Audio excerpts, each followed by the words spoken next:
Good evening, everyone. What is true religion and devotion to God? Jesus warns his disciples against the wrong kind of religion. In his denunciation of the Scribes, the religious experts of his day, he warns against three things: the desire for prominence and first place of honor rather than lowly service for the benefit of others. Secondly, the desire for deference and recognition and seeking esteem from others, rather than seeking to promote the good of others through humble service and selfless care for others. And thirdly, attempting to use one's position, even a religious position, for self-gain and self-advancement. True religion is relating rightly to God and to one's neighbor with love, honor, and respect. The Lord puts His Holy Spirit within us that we may be filled with the joy of His presence, the joy of true worship, and the joy of selfless giving and love for others. True reverence for God frees the heart to give liberally, both to God and to neighbor. Today's Gospel episode concludes the series of Jesus' teaching given at the Temple of Jerusalem and highlights two contrasting figures, the scribe and the widow. But why are they counterposed or set against each other? The scribe represents important, wealthy, influential people.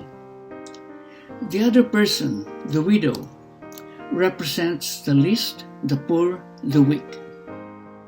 In reality, Jesus' resolute judgment of the scribes is not about the whole profession, but refers to those of them who flaunt their own social position, embellish themselves with the title rabbi, that is, teacher, who love to be revered and take the best seats.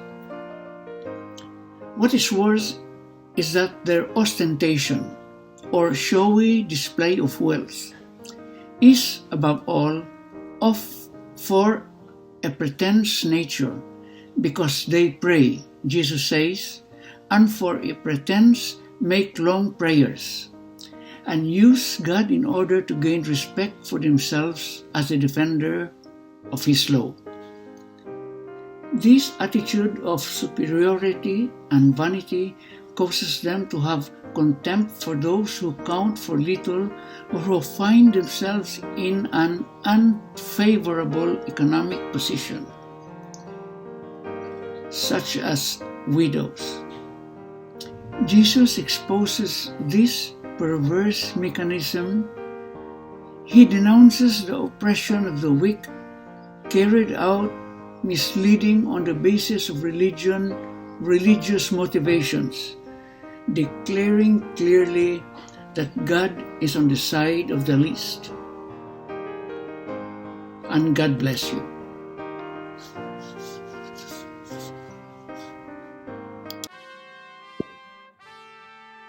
Brothers and sisters, we are now on the 32nd Sunday in Ordinary Time. This Sunday, we'll be reflecting on one's generosity and God's providence. We have data examples of widows. In the first reading, the widow of Zarephath was generous in giving some food to the prophet Elijah. She gave not without any reservation, for supposedly they had their last meal with her child, and yet to the urging of the prophet Elijah, she was able to give up the most basic thing at that time which is the food, just a gesture of generosity. And in his heart, Elijah told the widow, "The jar of flour shall not go empty, nor a jug of oil run dry, until the day when the Lord sends rain upon you." And all we know that she lived, indeed, as Elijah said. She was able to eat for a year, and her son as well. The jar of flour will go empty, nor the jug of oil run dry, as the Lord had foretold through the prophet Elijah. Indeed, brothers and sisters, the providence of God is best manifested when we trust in Him. The, ma- the providence of God is best revealed in sin when we entrust with faith and confidence with the Lord who provides and who looks after all of us, His beloved children. In the Gospel, we have the example of a poor widow. Then was given two small coins worth a few cents in the temple.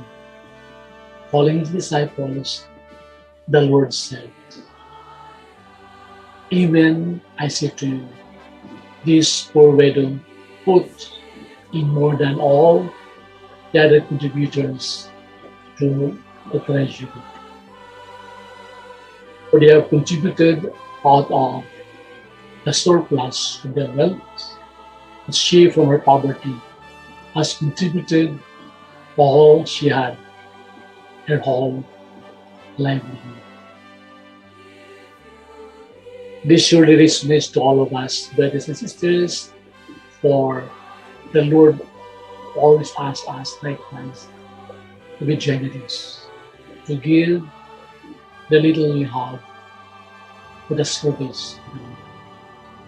But most often than not, we find ourselves giving just a portion, just a fragment out of the surplus time we have, out of the surplus wealth we have, out of the surplus resources that we could possibly be generous to the Lord.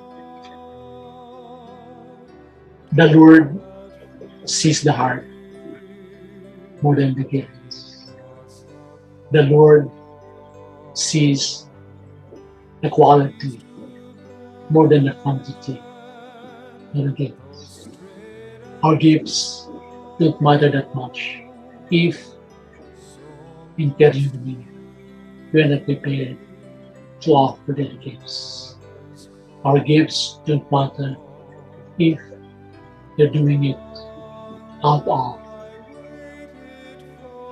being forced to do it, out of not of a willful way of doing things, being generous to the Lord.